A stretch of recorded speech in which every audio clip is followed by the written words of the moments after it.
Hello, welcome.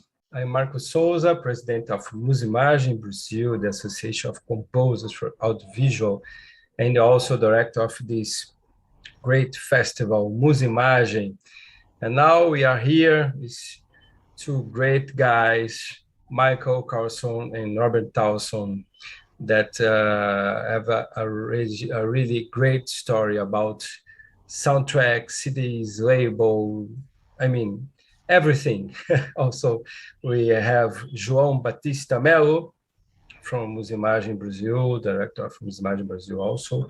And the idea is do some great conversation. But before, I will talk a little bit about Robert Towson. Is the most prolific producer of film music in the world.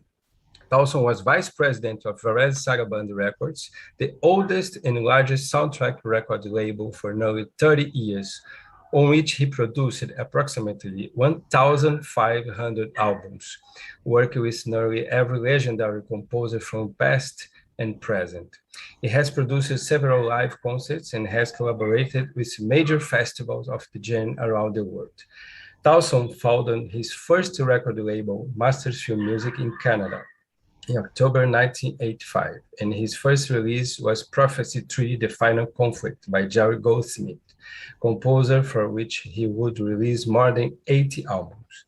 Towson continues his successful career as producer of live performance and recording soundtracks through his new company, Robert Towson Productions. His newest album recorded Cinema Morricone, featuring flautista Sarah Endon and pianist Simone Pedroni, was released in 2019 by Sony Classical, having a digital follow-up in 2020, with the release of the single Return to Life. His lifelong passion for film and classical music has made him one of the world's great film music scholars and educators, inspiring others through his lectures, writings, concerts, and records. Now, our friend from Sweden, Michael Carlson, is a prolific soundtrack and concert producer, composer, and music arranger for films. Since launching Movies Score Media, his specialized soundtrack label in 2005, Michael has produced nearly 500 sound albums, primarily focused on new and emerging composers. Among the composers, he has worked with Academy Award winner Dario Marianelli, Angelo Badalamenti, Marco Beltrami, Patrick Doyle, Ilan Eshkeri, I don't know if it's right, Johan Soderqvist, and Rob Lane. He is also hired frequently by other companies to produce and coordinate soundtrack albums. As a producer of music concerts for films, he has worked for the international soundtrack festivals in Krakow, Ghent, and Cordoba, as well as for major orchestras around the world. Michael wrote approximately 50 concerts, especially for choirs. In Sweden, where he was born and still lives, Michael also began a career as a journalist, and 20 years ago took the initiative to form the International Film Music Critics Association. So, a lot. Robert, Michael, welcome to the Musimagem Festival. We are very happy here. All the composers and the Association of Musimagem, the public. And then I would like that you maybe can talk with your words about how the soundtrack appear in your life, how start, since the beginning, please. Robert. Well, Marcos, I'm so happy to be here with you and reuniting at least virtually with my Musimagem friends and Joao, and so happy to be on this special panel with Michael Carlson, who has done just so much remarkable work on the labels he has been part of, and the concerts he's been producing with choirs and beautiful work there, and just expressing his own passion for music and for so many years, and it's a real joy for me to be here with all of you tonight. The the stories, the memories I can tell and share of my own kind of entry into the world of film music.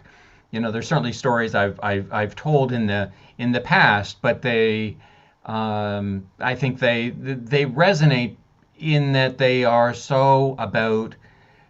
I mean, in my case, it was a young person discovering the wonders and sounds of a symphony orchestra, really being exposed to that for the first time through the scores of Jerry Goldsmith and John Williams, and the scores they were writing in the period where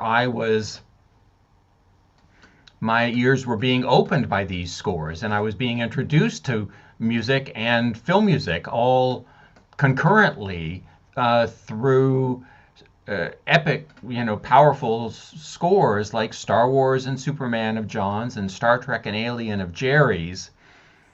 And this was my introduction to the sounds of a symphony orchestra. And my passion just developed so quickly, where I developed this voracious appetite for hearing more music by each of them, older scores of John's, older scores of Jerry's, really diving in deeper, and then adding to that by exploring, discovering other names: Elmer Bernstein, Georges Delerue, Henry Mancini, all the guys who were the giants of the time, and then the legends that had already passed, the icons like Bernard Herrmann and Eric Korngold and Miklos Rozsa and Franz Waxman, and devouring all of this music so quickly, as I say, kind of a voracious appetite for it all, and then pretty quickly. I mean, when you look at just kind of the years as they went by, to me, it's still kind of amazing how quickly it all did happen, where from 77 through 79, 80, 81, it's all really just coming together in my eyes and ears, really connecting the scores to the names, etc., etc. And as quickly as by 1985, I was already frustrated enough with scores that I wanted to buy that were not available, were not out there for me to be able to buy. And the primary, culprits, if you will, were a trio of scores that were, to me, absolutely extraordinary. Jerry's score for The Final Conflict, and that was the third Omen film, of course. Jerry's score for Raggedy Man, a Sissy Spacek drama from Universal that was supposed to be released as a soundtrack by MCA Records, but the movie was a small picture. Partially, I'm surprised even, I suppose, that MCA even announced it, but they did plan an album. I'm not sure in what way the film was even disappointing for them, because I don't know what the difference between the expectations and what the reality was. But anyway, they planned the album and canceled it. And then the score that John Williams wrote between Raiders of the Lost Ark and E.T. was a movie called Heartbeeps, about two robots, Andy Kaufman, Bernadette Peters. Again, MCA planned an album, canceled it. The movie was a disaster. And this another wonderful John Williams score, again in kind of bookended by Raiders and E.T., two classics of his. But for both of these composers, John and Jerry, they gave their best always, just always, and never wrote down to any picture, always gave everything they had to elevate the picture, sometimes meaning the lesser pictures, they had to do even heavier lifting, and try and help out in a grander way. Certainly, the final conflict. It's like, oh my goodness, where um, Jerry was carrying that movie, and so all of these scores, no albums, and so these were the driving force that really pulled me into the world of film music, because I was initially an 18-year-old kid and then a 19-year-old kid at the point when my first album came out, who didn't realize you don't just call up Jerry Goldsmith and 20th Century Fox and Perez Saraband Records and set up distribution for the album through Perez, a connection with Jerry, talk to Jerry, doing a deal with 20th Century Fox, etc. Not realizing that you don't just do that because, having no experience, just a passion. So I just did that. And I'm so grateful in retrospect. The way I kind of phrase it is, I'm so grateful to my younger self for starting to do what I do when I was so young and following through with it, where that then gave me the opportunity not only of connecting with Jerry Goldsmith, starting at the top, but having my first recording session of all time be with Georges Delerue recording Agnes of God with the Toronto Symphony in 1985, coming to Los Angeles for the first time in 87, visiting with Jerry, and then a few more projects during my still living in Canada years. And then 1989, taking over all production at Perez Saraband,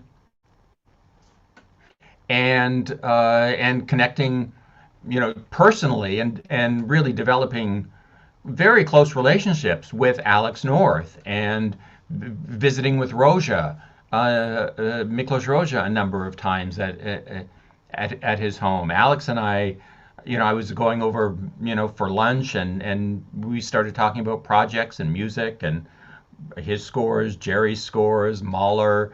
To be that young and visiting this revered giant in the film music world, though those experiences at the time, and certainly the memories, are just kind of continuing to inspire me and will for the rest of my life.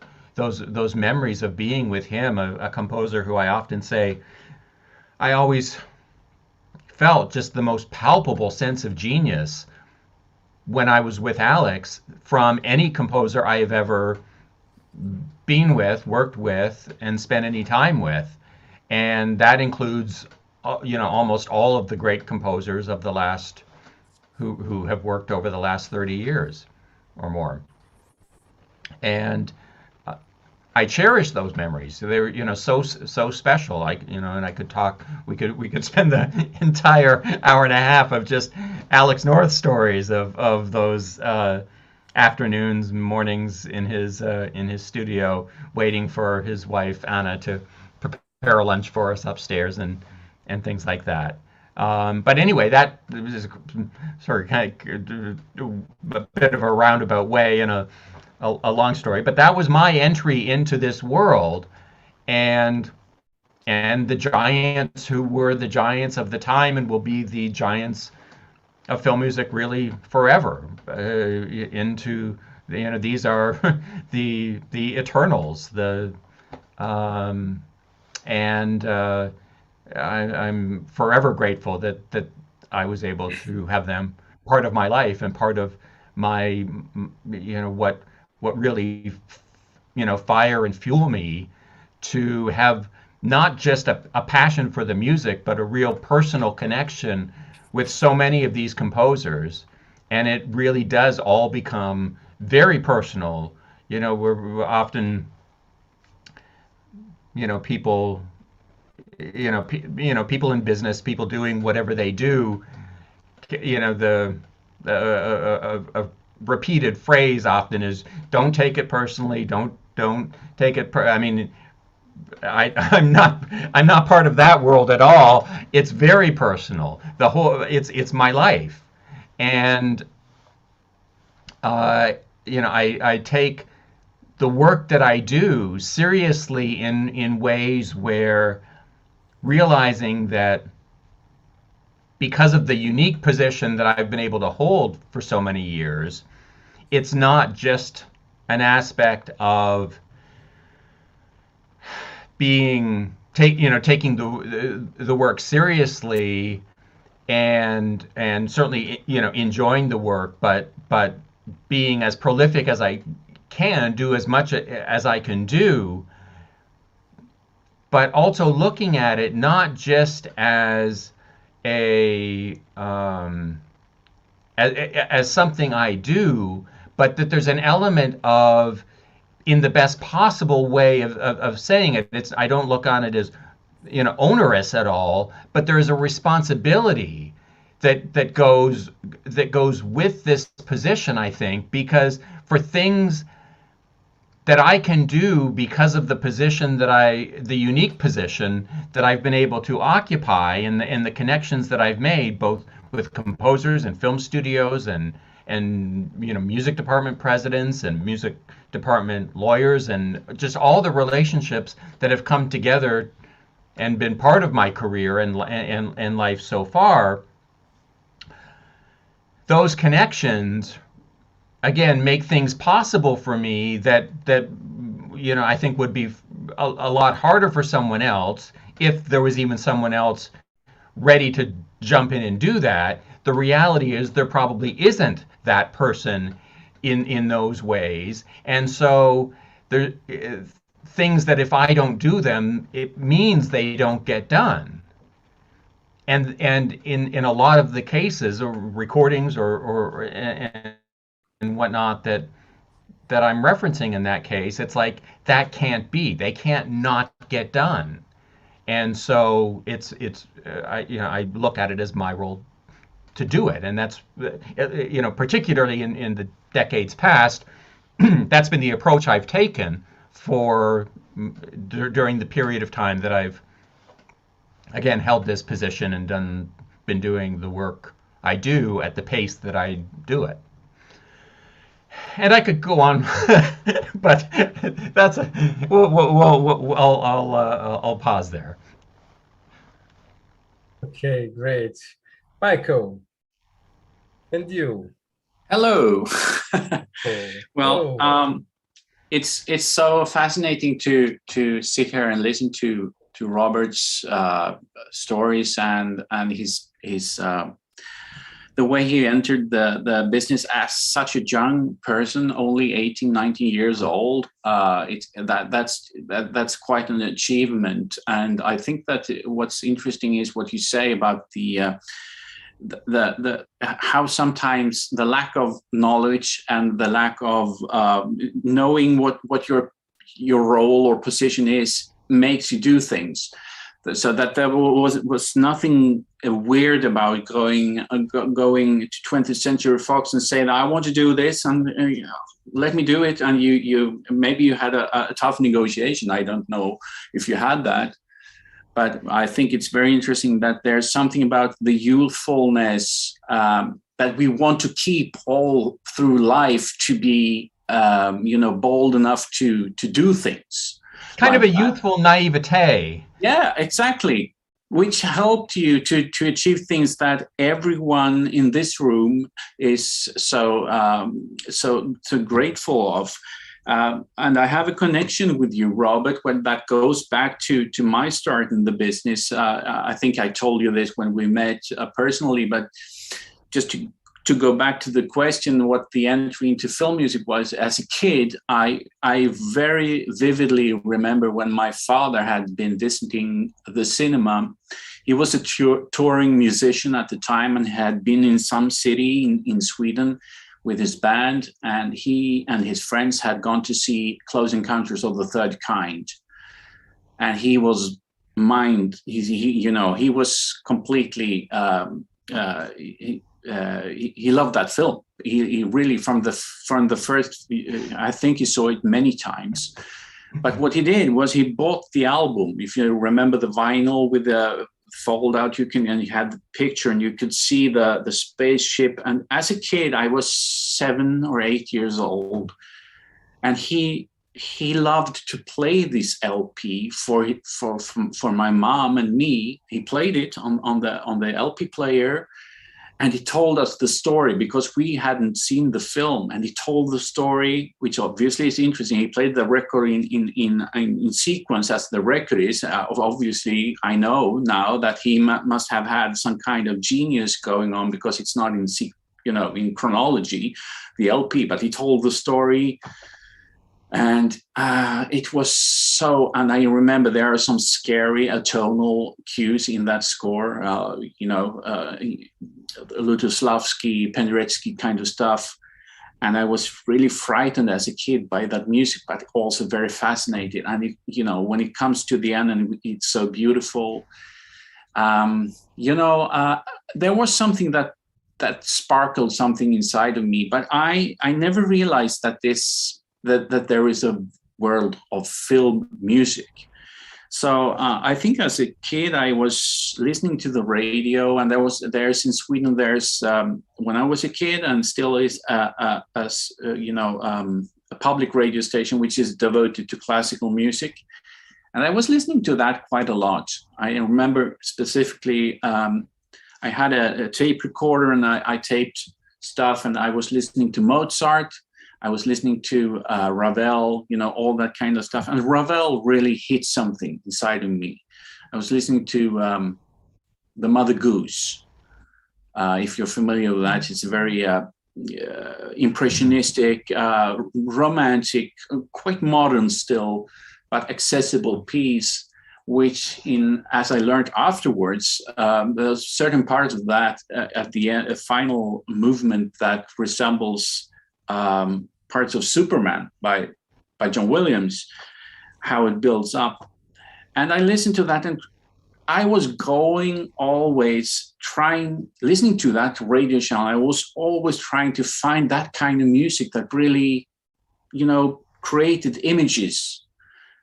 And it happened very rarely with classical music. Obviously, love all classical music, of course. But then when I went to high school, I met a new friend who was a film geek, and we made a lot of films together, amateur movies. And he was a collector. He had all of John Williams and Jerry Goldsmith, and he opened a whole new world for me. And I was just listening to Star Wars, and that's the kind of classical music I've been looking for. That's it. What's this? Well, it's film music. What do you mean, film? Yeah, it's Star Wars. Come on, Star Wars. And so that became really that's where my passion was ignited. And from that on, only like 5 or 6 years later, that was when I was 15, 16 years old. In 92, 93, I created a very small fanzine. Because I was a journalist I was educated, and my first job was a journalist, and I was a journalist for 15 years, a news journalist primarily. And on the side, I created a little fanzine in Swedish, which meant that I only had 80 subscribers or something like that. Very small, extremely little group of people here in cold North Sweden who liked film music. And I remember so well, Robert, when I sent you not an email, because that didn't exist at the time. So it was a letter, handwritten letter, I guess, asking you for review copies. And I, because I'm doing this little publication about film music. And out of the blue, because I didn't expect, of course, I didn't even know if the letter would reach you. Out of the blue, a huge package arrived to to my mailbox with a lot of CDs. And I remember that Rich in Love was one of the, Delaruy's final work was there. And it was Love Feel. It was in 92, 93. So it was a lot of Goldsmith and lovely stuff. And I couldn't believe that happened, that you from LA spent time to send something to me in Sweden. So I took that very seriously. And that was my way into film music as a journalist. And then I began to do a lot of interviews with film composers because I had my journalistic nerve inside of me. I wanted to explore things in journalistic terms. And I did that a lot and interviewed so many. I went on the phone in the middle of the night to Elliot Goldenthal and a lot of, exciting people. So I started to write about film music in a British magazine that was called Music from the Movies. And we were doing that for 4 or 5 or 6 years. And in the midst of that, I started to feel very quickly, actually, in retrospect, I started to feel a certain kind of fatigue when it came to mainstream. I always wanted to discover new stuff. That was, like back in the day when I discovered Ravel, or I want to discover. Although I always loved, can you believe that I reviewed a Jerry Goldsmith album and gave it 2 out of 5? How is that even possible? I mean, in retro, how is that possible? You wouldn't do that now. It's all of them are masterpieces, more or less. They are on such a high level. But what I wanted to say was that I felt a certain amount of I was bored by the mainstream a little bit. I became accustomed to what I call the temp track leak, when you hear temp tracks going through albums on like a cycle that it goes on, that you hear the same thing coming up again. So I started to try to find a lot of up-and-coming composers, and that was really the seed for the label that I created. Because in 2006, 2005, I quit journalism as a news journalist and created the company Movie Score Media, and with the angle to try to find new exciting composers to put out, and that has really been my niche since then, to do that. I still do that. I occasionally release music by well-known composers, but it happens to be that it's something that gets me going to find new talent. It's really so rewarding and exciting to find new voices, and a lot, some of them went on to do big things. Benjamin Wallfish and Daniel Pemberton, they all had their first 4 or 5 releases on my company, and then it's a small company that I have. I'm really not up in the league to be with on the big pictures that Benjamin and Daniel are on now. But that's not really important for me. It's a one-man band. I'm doing my thing. And so I think that's been a very rewarding thing for me to do. And on the side, as a composer myself, always as a hobby composer, back in the time when I was a journalist, I was still, doing things. In 2006 or 7, around the same time, I began singing in the choir as very much an adult. I mean, it's very common in Sweden. It's very common that you begin singing in choirs as a kid and you just go on through high school. And, I discovered that very late, that I have a voice. And one of the first rehearsals I went to, I felt a connection between choral music and film music. Now, how is that possible? I mean, obviously, film music is orchestral most of the time, the kind of music that we love from the beginning, at least. It doesn't have to be orchestral. But there's something about the text in a choral piece that relates to a narrative in a film, in meaning that you underscore the lyrics in a choral piece the way that you underscore the narrative in a film or the emotions in a film. So I find some kind of found some kind of connection there and tried it out to write a choral piece, and that went on to be performed. And then I, been doing choral music ever since then, and that has then translated into doing arrangements of film scores for choral for orchestral concert use. So I've done a lot of arrangements for Marco Beltrami and Terence Blanchard, for instance, and that's so rewarding because Robert, very well how delicate the transition between the screen and the CD or whatever format you're talking about is. That's a delicate thing. It's even more delicate when you're translating a film score into a live or symphonic event. It's even more demanding because you have people actually sitting on the edge of their seats and they're expecting things.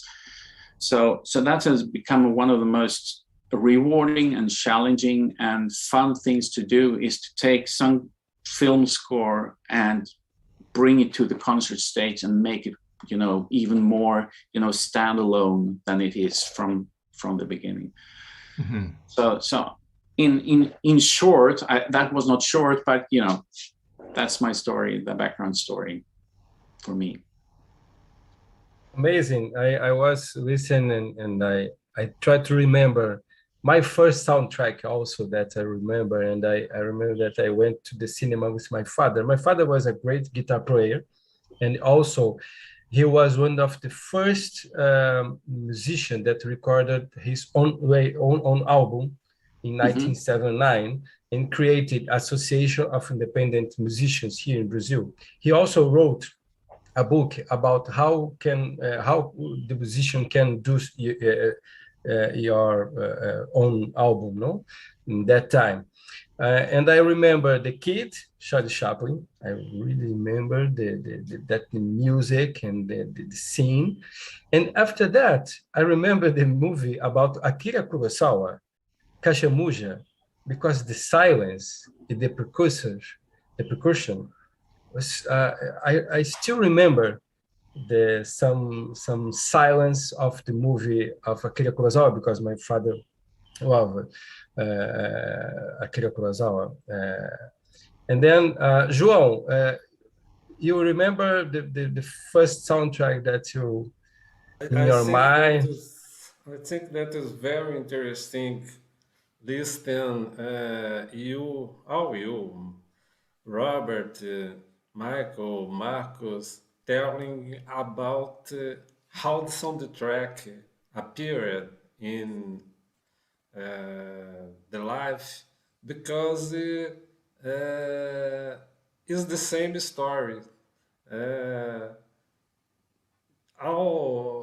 We encountered the soundtracks in similar ways.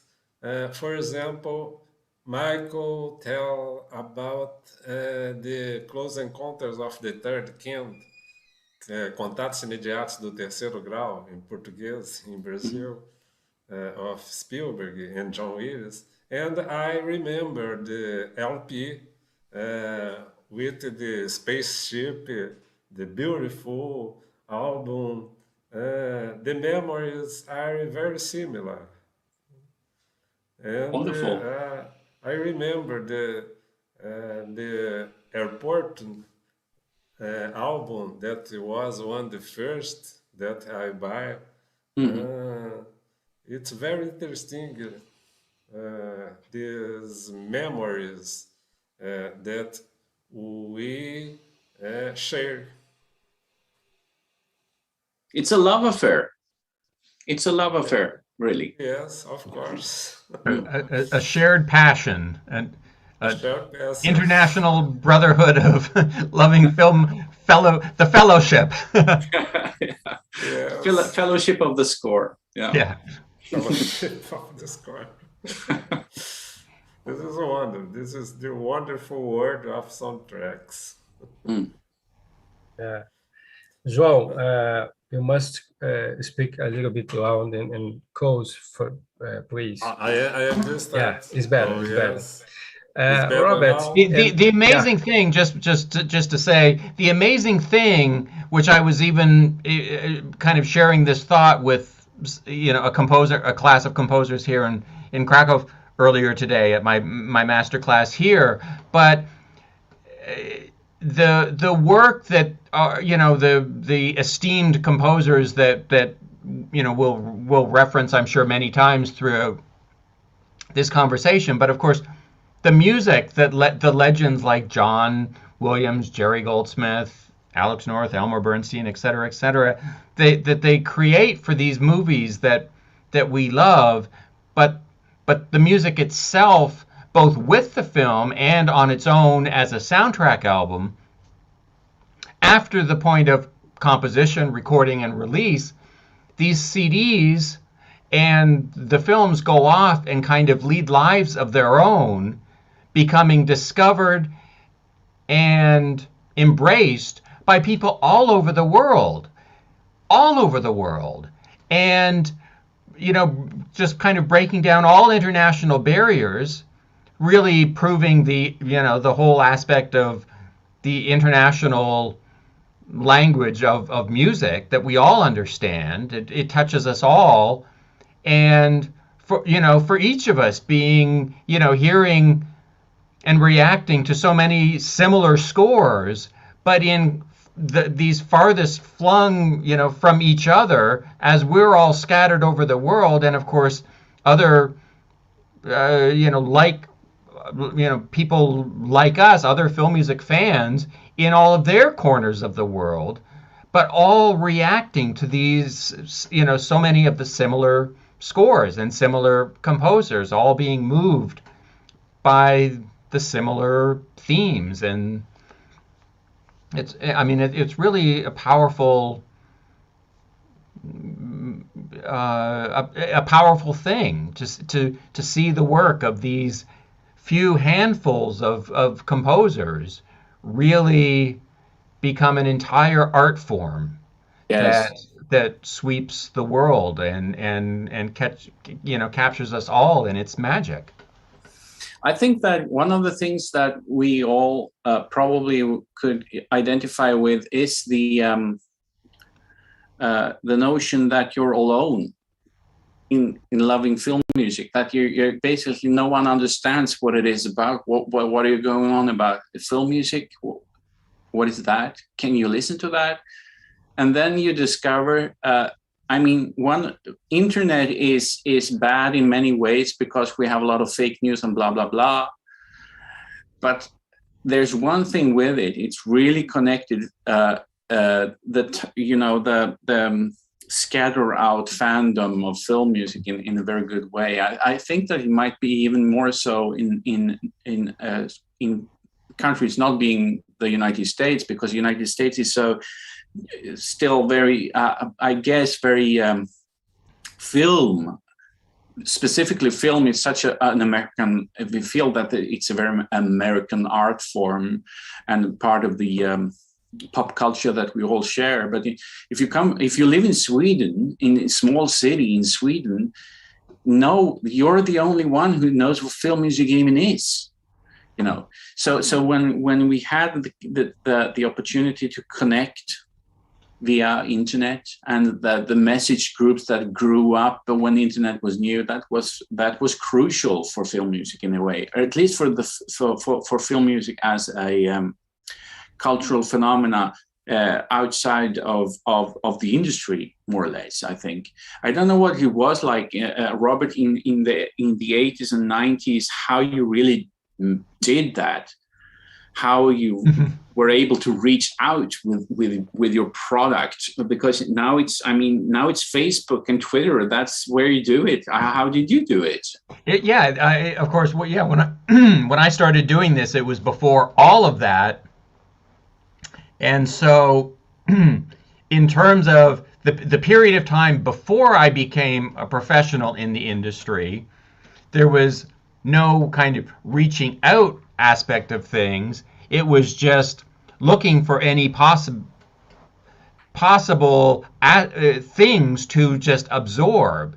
And so there were like mail order catalogs of, in order to find listings of soundtracks and buy those. There was one out of I think Pennsylvania, or in that neighborhood anyway, called Nostalgia Fun, and that was a mail order company that also had a one page in its catalog covering whatever news that was available, and would list upcoming assignments from certain major composers and things like that.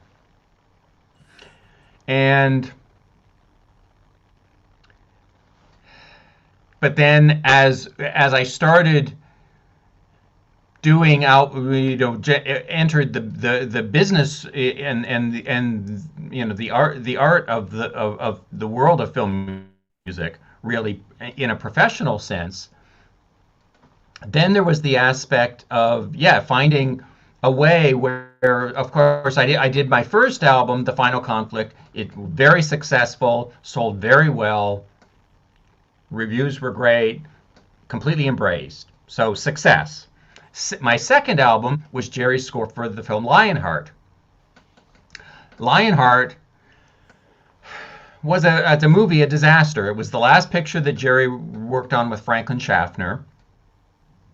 And it was a very important, really, I think the primary important director relationship of Jerry's career. So he would have done it. He would have done anything for Frank. But and he wrote a phenomenal score.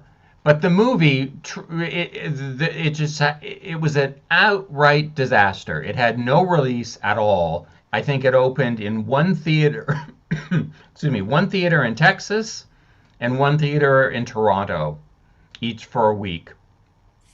That was its theatrical run. So, but it was an epic score. I committed immediately to release 2 volumes of music from this score. I wanted, my feeling and the approach that I wanted to take to it was as though it was Jerry's Ben-Hur. And so that was the inspiration behind the production of those 2 albums. But I realized, of course, after the fact, as this was playing out, that it was really, the movie wasn't promoting any sales. The movie itself wasn't promoting any sales of the album. The album was appealing to film music fans, and in particular, of course, fans of Jerry Goldsmith. That's it. That's anything that was selling to that world and that audience. And in that processing that reality was what gave me the idea and the realization that, wait a minute, then if that's the world I'm appealing to, let's just commit to that right off the bat for certain things where if it's something that I think is particularly curated for an aficionado customer base as opposed to a mass audience, then that was what kind of pushed me in the direction of creating what is today almost the sole business approach of many labels, but for many years it's what I created as the Masters Film Music label that was limited edition CDs, and then that quickly evolved into the Varese Sarabande CD Club and the whole limited edition world of marketing soundtracks to the aficionado audience, which I've done just hundreds and hundreds of albums in that series and category. But it was the process of going through it was Lionheart in particular that inspired me to do that, and then this has grown into the entire limited edition approach to marketing film music. And let's see. So, what was the did I get off on a tangent, or did I answer the question? Well, my question was really how you did it at the beginning. How could you reach an audience with your? Oh, right. And so so I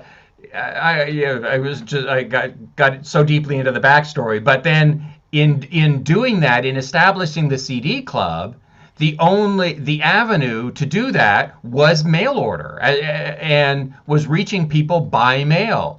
So we would include in the regular releases of Varese Sarabande albums at that time, we started including information on if you would like to hear information of our upcoming limited edition series, send your name and address, and then we would prepare these mailers.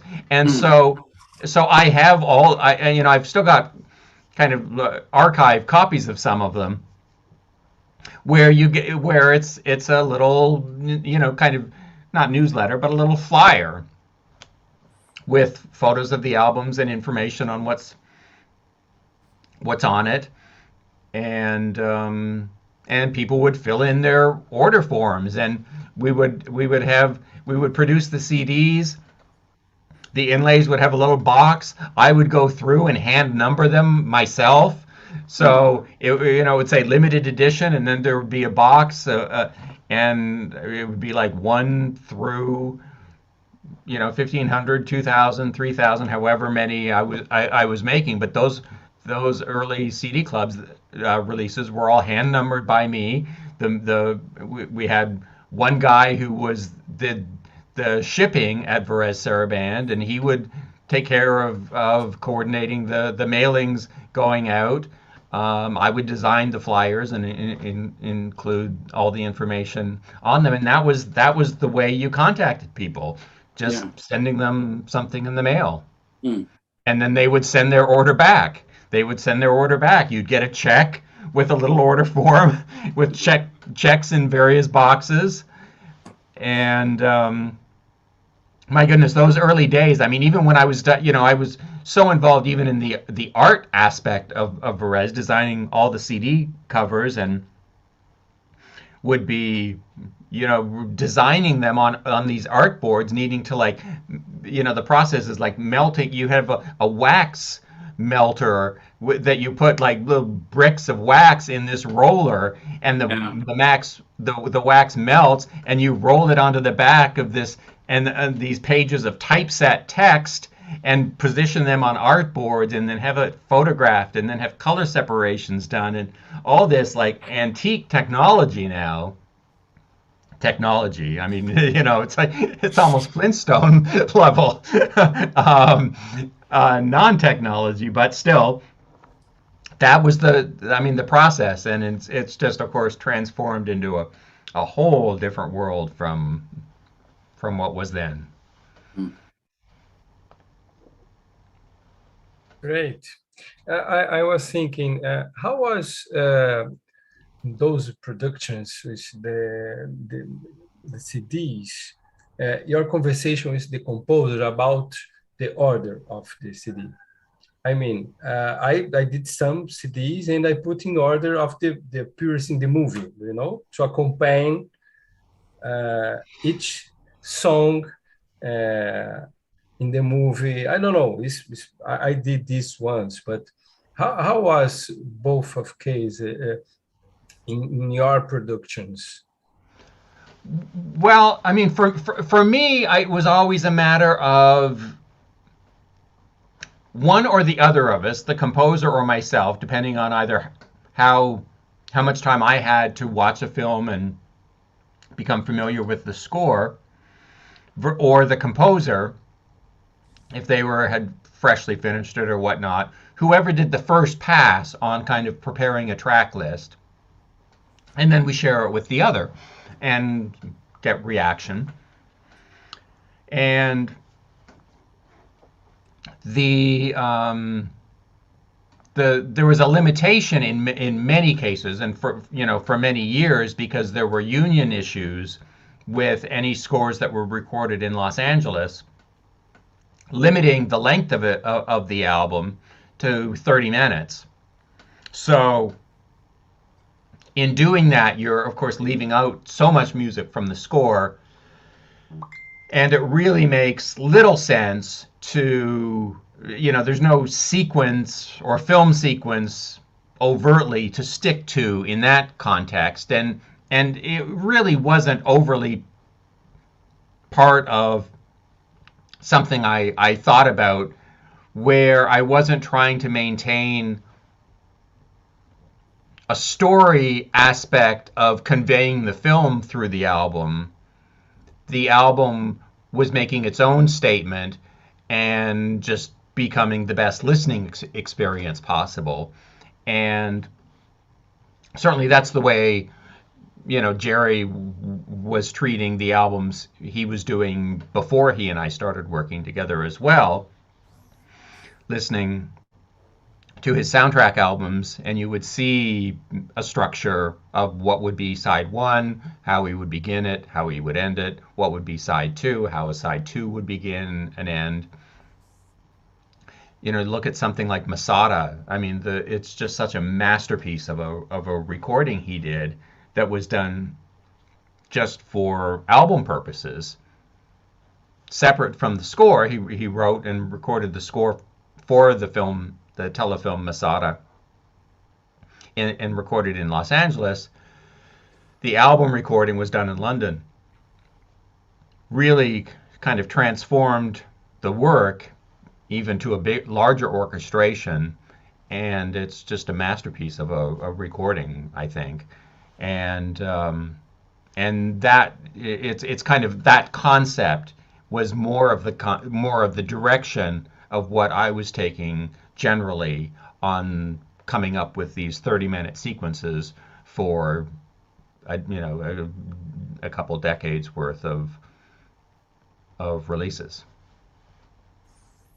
For me, living in the world of digital music, which is the primary channel for distribution of music these days, there is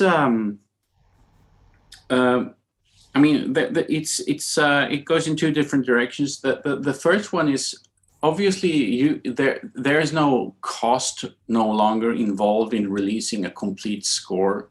You can release every single bar of it if you like to, unless it's any union restrictions, of course. But basically, if you have a score that was recorded in Budapest or anywhere, you can just put it out. Just put it out. You just have to fix the levels and in mastering and make it flow, and you can just put it out there. I obviously, being in love with my childhood experience with Close Encounters of the Third Kind, I'm much more interested in trying to present a film score as a piece of work on its own.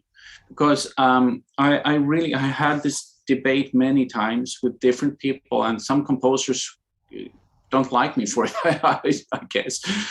It's really that I feel that if we decide to put out an album with the music, it's an album with music. You can never say if you decide to put out an album as a composer. I mean, it's different if it's a commercial aspect of it and it's a big film company who wants an album out because it will sell and they will, make a lot of bucks on it. That's different. But if you, as a composer, feel that, okay, I'm ready to do this. I'm ready to take my score and separate it from the images and the narrative it was made for at the beginning. And I want the music to have a life on its own. And I want it to be experienced on its own. Then what we should, as a record producer, I feel that it's really a responsibility to do the best we can to make the music shine and work on its own and be of interest and uh, be as attractive as possible, as music's stripped away from the pictures. And that means that sometimes you really have to do a lot of editing. You have to cut out some things that really doesn't work musically. It was excellent in the film for that specific sequence, but in reality, if you sit there with your headphones and don't have the images, maybe you didn't even see the film. Then it needs to be, it's still music. It really needs to, have a life on its own. And a lot of great film music already have, it's already there. But sometimes you have to do a lot of work in that area. And sometimes it's more, and I think that's what you, Robert, what you did back in the day, so to speak, was to really, in an ambitious way, with the composers, single out what's the main elements of the score. Okay, so the main title, maybe that should go first, but is there a secondary theme that we should put as the second track, although it doesn't appear until 1/3 or the middle of the picture? Maybe because it's so important for the narrative and for the scope, maybe we should, because it's a melody, it's a fully developed melody, maybe we should put that early on, and then really work on the album as a musical work. Yeah, that is exactly how the approach. I mean, I definitely had kind of there would be a style, if you will, of kind of the way I would sequence albums. One of the earliest ones I was so proud of at the time was what I did on the original Stanley and Iris album. Again, having to limit it. The other aspect of the story too that I didn't acknowledge earlier, but of course, that everything up through kind of the very early 90s, I also was still having to figure into the equation what could fit on an LP.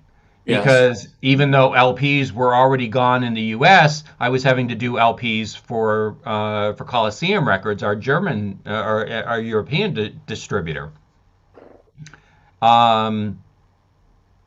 But anyway, a score I was very proud of the sequence of was Stanley and Iris. I went through all of the cues that John Williams had recorded, came up with my selection of cues and the sequence, and then of course sent it to John for his approval. And it was a lovely call I received from him. A few days later, I got the Gorfaine Schwartz agency called me and said John Williams would like to speak with you, and I spoke with John, and he said, Robert, wonderful sequence, no changes, done.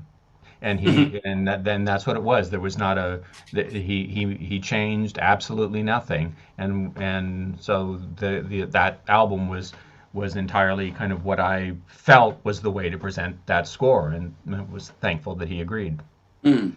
Yeah. I think I think that today it's a challenge connecting to the fan base that still is out there. It's very difficult these days. It's I have to say it's difficult to know your audience, because there is a great fan base out there. They are very active on social media, and you can interact with them on Facebook groups, and there's the discussion about albums. Is this going to be released on CD, or is it only digital? And you can spend a lot of time on that. But then you discover, if you really go into the details of for instance, my Facebook fan page, which has 3,000-4,000 members. I don't remember how many, but something like that. And then you realize that most of the people who are on there, you don't know who they are. So there are a lot of fans who you connect with, and you sort of have a relationship with, and you listen to them a lot. But then there's a fan base with all the people you don't know, and what kind of music do they enjoy, and what kind of sequencing do they prefer? Do they prefer the complete score, or are they, you will really need to really ask them what they prefer. But I think also there's a certain aspect of creativity and artsmanship that goes into producing an album, obviously. Usually the composer is on to the next project when the album is supposed to come out. So most of the composers we work with, they are just, grateful for someone else coming from, with a fresh set of ears to see what can be done with it. And oftentimes it's, oh, you did that, but that was great. I would never have come up with that idea, but I love it because even I don't recognize the score. It sounds like a fresh new experience to me, and I love that. So I mean, I think we have, as producers, we have a responsibility to really deliver. It's the same as an arranger, by the way, of music for the concert hall, is to really you have a responsibility to really make the music sound the best it can do, and really make it shine in every aspect of the production. So I mean, that's the producer job, really. Yeah, I have a comment. Well, a couple comments. I have always very much felt that there is a certain collector base out there, certain message boards and whatnot, that in reality don't really amount to more than like a room of 40 people kind of arguing or talking with each other. But they do it very loudly. They've even, I think, convinced themselves that they represent a much larger aspect of the film music world than they do. And one has to be careful of overweighting certain decisions, catering to a small sliver of fandom. And so, just that said, but yeah, the aspect of what a producer does to bring to an album. Another story I would tell is when I was working on $1 Million Baby for Clint Eastwood, and there was this. I mean, originally he wasn't going to do an album because there was so little score in the film. And then the movie came out and had been so acclaimed and was getting so much attention. I came back after Christmas vacation that year, and I'd done other albums with Clint Eastwood over the years, Unforgiven and whatnot. But the movie was then getting so much attention that the tide completely changed, and it was now important. They wanted a soundtrack album for the picture, and there was going to be an Academy campaign promoting everything. But of course that doesn't change the story of there was only 14 minutes of music in the film.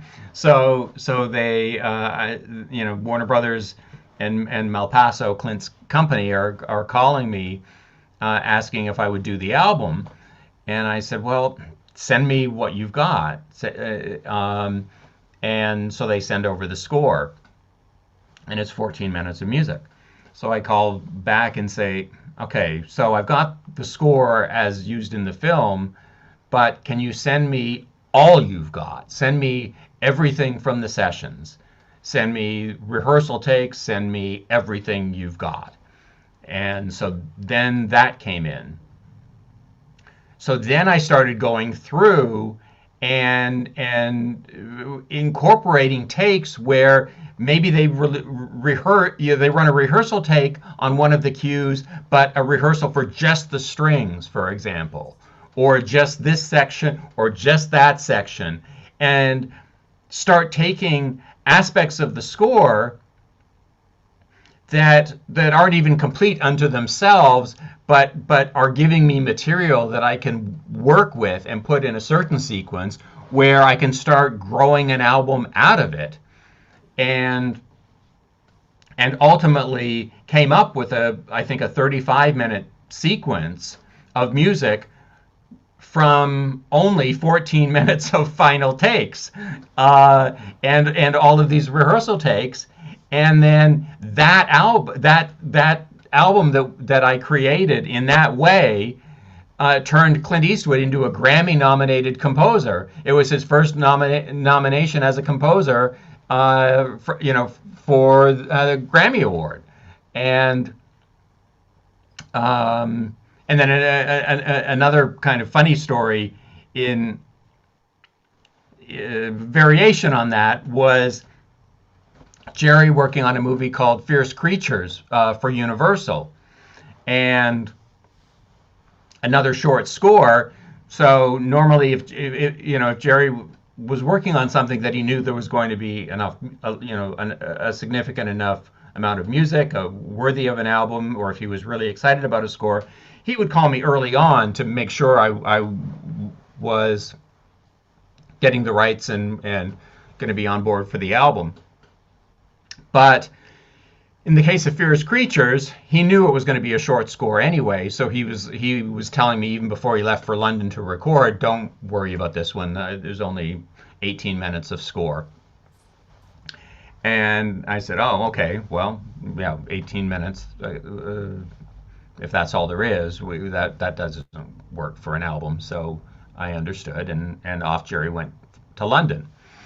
So, well, he's in London recording the score. At a certain point, I get a call from him, and so I'm like, hey, Jerry, how's it going? He's like, well, the recording's going great, but there's a problem. I said, well, what's the problem? He said, they love the score.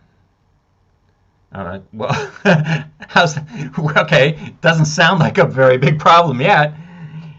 They really love the score. They want an album. And I'm like, they want an album? Well, is there anything additional is the score any longer than at this point than it was when you left? He said, no, I've just got 18 minutes. I don't know what to tell them.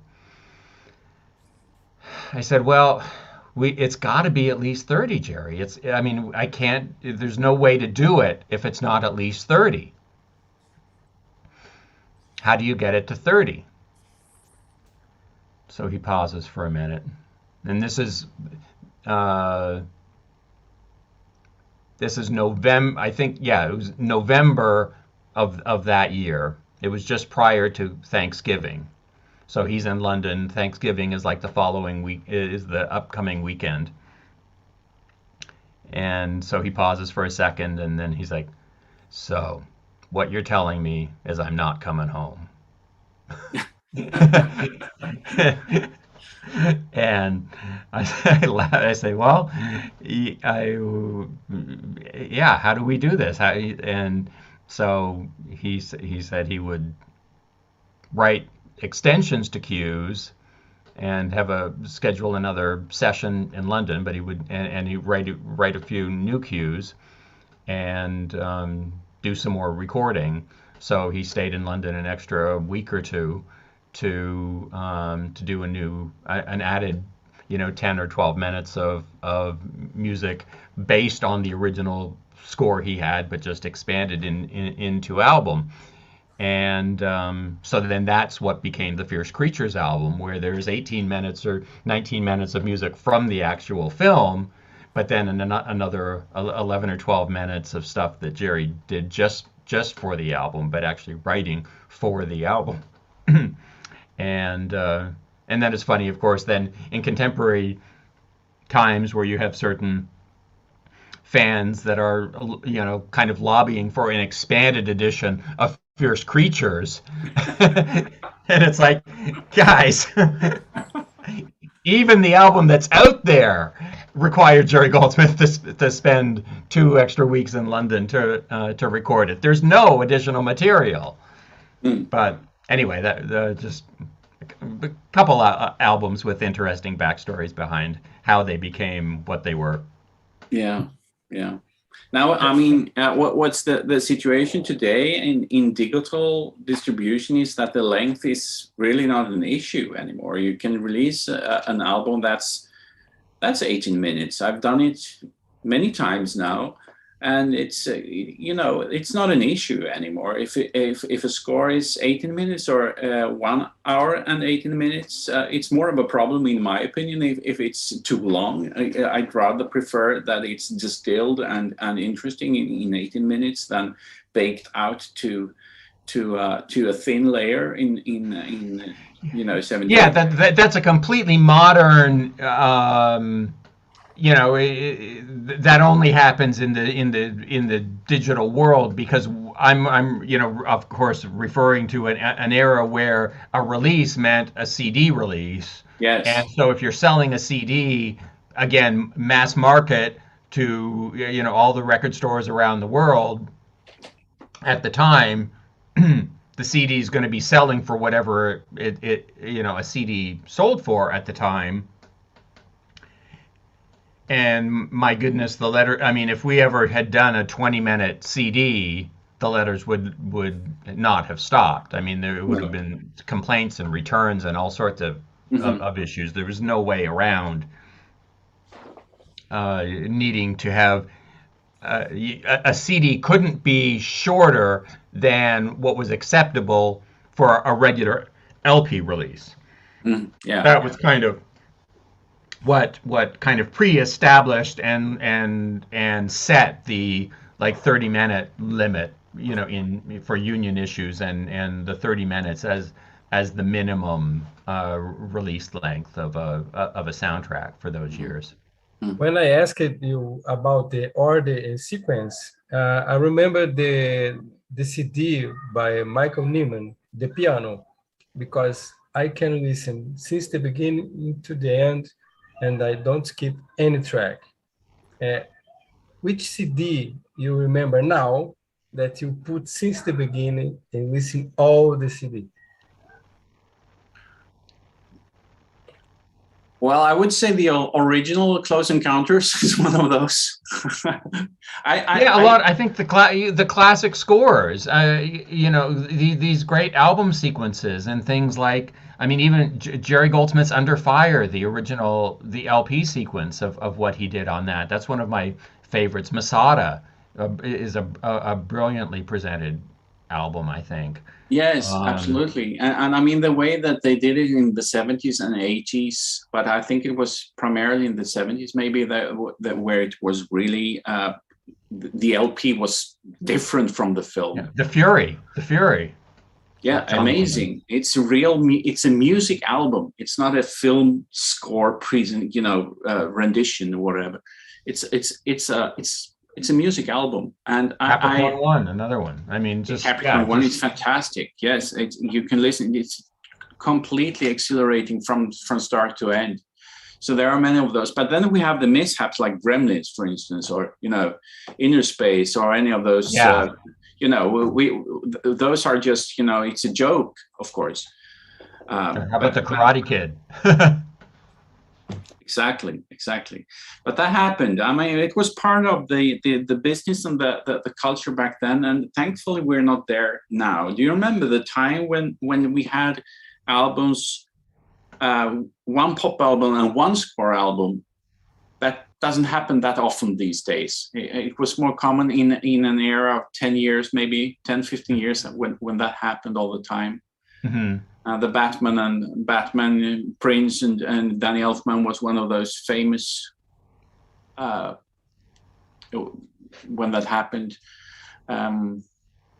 No, but I think it's what's the case with music today and the business today with the digital distribution is that you can do anything. You can release an album that's 15 minutes. You can release an album that's 3 hours if you want to. It's all fine. It's all up to the audience to decide whether it's viable or not. But what I think it's also becoming.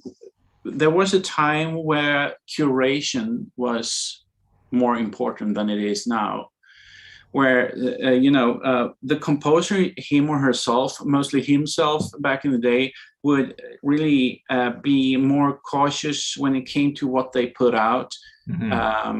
Maybe you can confirm that, Robert, that Jerry really didn't want everything out there. I mean, oh yeah, absolutely, because it used, yeah, the album sequences, they used to be curated, and now they're kind of more archival dumps. Exactly. And I think what happens in this environment we are today, basically anyone can put out an album on Spotify or SoundCloud. It's not the same, obviously. Spotify is still a commercial platform, but back, there was a time when you had to go through certain filters to get your music heard, and in the end, it had to be curated, which is sad in a way. Because what did we miss? Maybe some fantastic talents never saw, the entered the world of music that we could share with them. But on the other hand, what we see today, of course, is this phenomenon of mass. It's so much. Every week is 40 or 50 soundtrack releases. If you go from the top to the bottom, you have 2 or 3 or 4 or 5 big films. Back in the day, those were the only ones you would see, basically. Right. Now you have the whole subculture, which is part, I would say 2/3 of what comes out is material that we would have liked to see before as well, because it's good music. But then you have, of course, a lot of music that enters the field that as a label, if you run a label, you're really questioning if it's supposed to be there.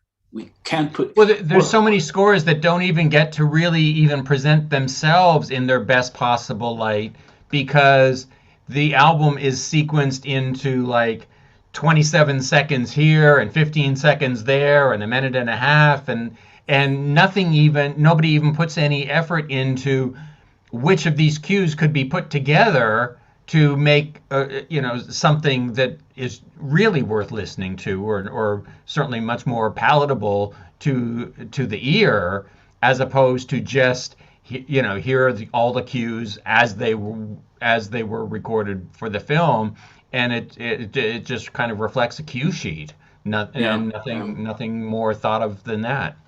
I think it's a passion for us, the two guests here on the panel, to do this work, of course, because it's what we do. And for a limited time for me, but for Robert, for forever, it seems like you've been doing this. But of course, we think that it's important. But there's also the other thing that we see what's there from the beginning. If you come from the consumer's perspective, and you say, I want all the music, yes, especially if you love the film, maybe you want every note of it. But the reality is, if you sit there with the cue sheet and the score, is that it really wouldn't work. Even the diehard fan would probably press stop after 10 minutes. Because that's the nature of film music, is that you have small, all kinds of small cues and bridges and transition cues. It doesn't really work. So even the most complete releases are still curated to a certain extent, with edits done and combining cues and do the best you can do. Great, João, you. Yes, I want to make a small commentary. You presented a complete description of the situation of the market in the past and today. But I have yet one question. There are a lot today. The Spotify, the streaming is the main way for the music and for the soundtracks. But I note that especially in USA and in Europe, there are a lot of labels specialized in soundtracks that survive and continue to make a lot of new CDs, re-release, uh, CDs with the complete soundtrack, expanded editions, limited editions. I am a soundtrack composer, but I am also a soundtrack collector. And today I am not able, I don't have money to buy the new soundtrack CDs from Varese, Entrada, Movie Score Media, Quartet Records, Kritzerland, La La Land, Silver Screen, etc. There are a lot of CDs and LPs today. Uh, the streaming don't destroy this market. Uh, what is happening in this market with so new CDs when for most people the CD uh, is dead? Well, let me try to explain from my viewpoint is that there is a fan base for film music that still makes sense. It still makes sense to do a small edition of CDs, but just look at the just look at the. There's some voice here. Yeah, something. Yeah. Well, let me try to explain from my. Should I go on? There's a big difference in numbers. Maybe Robert knows this obviously better than I do, but you mentioned the number 3,000 copies for a limited edition. That was a standard number for a good number of years. Mm-hmm. At least for bigger scores by well-known composers. That's still a number that we see. But I mean, if you look at the many of the limited editions you see today, it's not 3,000, it's 500 copies, it's 300 copies, it's even 100 copies. It's so extremely small. So well, and just to widen that comment that you make, another extreme example would be, I mean, even the regular releases I was doing at the time. I was selling tens of thousands of copies or hundreds of thousands of copies of releases, and having a supportive market that would allow me to go off, a few times a year to Glasgow with Jerry Goldsmith or Elmer Bernstein and McNeely and Debney and do, these large scale symphonic recordings with the Royal Scottish National Orchestra, or go to London with Jerry and record Alex North's unused score for 2001: A Space Odyssey with a 105-piece orchestra in Studio One at Abbey Road, and have it actually pay for itself to sell. Again, tens of thousands or 100,000 or hundreds of thousands of copies of certain of these things. And,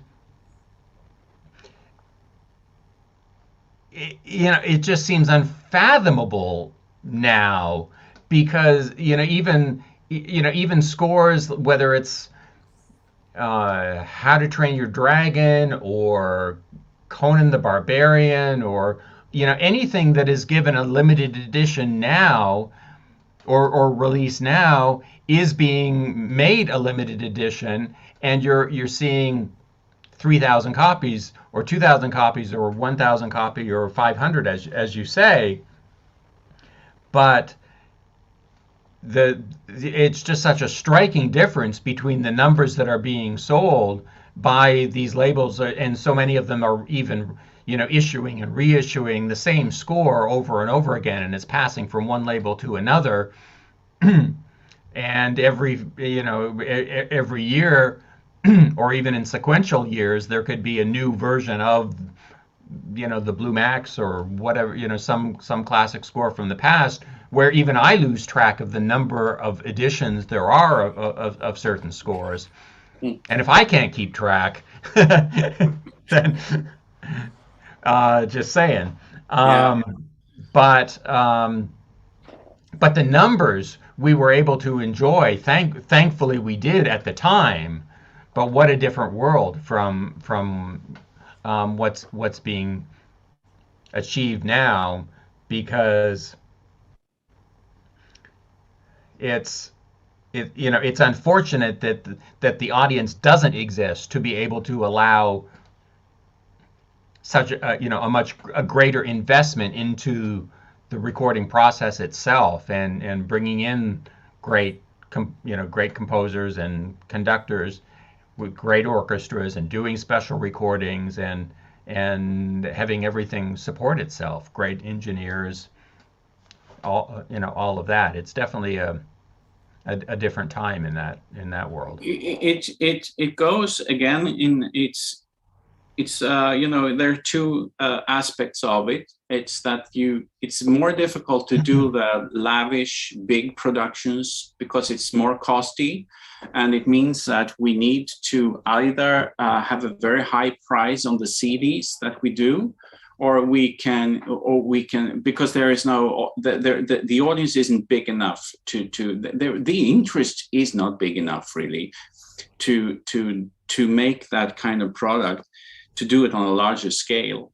But the other thing and then you might say that streaming and download and iTunes and Spotify killed the CD. But on the other hand, I would say 75 or 80% of the music that I have released on my label would never have seen the day of light without streaming and download, because it makes it possible to produce an album and present the music to the world. Because if I would do, I've released so many albums by new composers, by people who no one ever heard of. And even the film is completely unknown, but the music is just, we need to do this. But, to risk, if I would do 1,000 copies of that CD, it simply would not sell, because it's so difficult to sell on that scale. When you don't have the name of Jerry Goldsmith, or you don't have the name of Richard Donner, who directed the film, or you don't have a famous star on the cover of the CD, that means that it will expand into a slightly bigger fan base than just the hardcore film music fan. And it's interesting, because I think that the number of film music fans has been growing over the years. I think that's something that we all share, that feeling that there's more of us now. But at the same time, the habits of music consumption has changed so much. So a lot of people, even the ones who are really interested in film music, they are interested in the music, not in the plastic. And well, the irony, exactly. That's the irony of it. I agree. I think the world of film music fans is much larger today than it was 10 or 20 years ago. Mm-hmm. So how does that equate to the fact that nothing sells like the way it used to? How here in Krakow, where we can fill the Torin Arena with 15,000 people wanting to hear a concert of great film music live, but not one of the labels still functioning could ever sell that number of CDs or digital downloads or any of that in contemporary times, which is unfortunate, but it's reality. The aspect, or the twist I was trying to bring to things during my what ultimately became my final years at Varese, was creating a synergy between albums I would release and concerts I would produce, and have then a link between an album existing, and then the album of the program that you're performing live be available at the venue as a concert would tour. And 1985 at the movies was the kind of the example of what that concept could be if done properly, and what I would have done more of had the years with Perez and more opportunities in that world had if that had continued. But what happened with Perez and it, the owners and whatnot, it took it off in a world of the reissues and expanded editions of things that I have already done years ago. Yeah. So 5:30 here in Brazil. I don't know, in Krakow, in Sweden. I think it's late in Sweden, no? It's 10:30. Oh. We will be here in 1.5 Richard Band. After that, Craig Seffer. And tomorrow in the morning, I will be with Gorka, Robert Piaskowski, and Diego Navarro talking about Soundtracks Festival. Will be very, will be great. So, thank you very much, Michael Carlson and Robert Towson, talking about labels, CDs, soundtrack, and the experience. João, do you want to say something also to our Yes, guests? yes. I want to thank you by accept your invitation. Michael Carlson brings very interesting vision about an European experience. Robert is an old partner of festival, and again brings your life experience with the world of soundtracks, and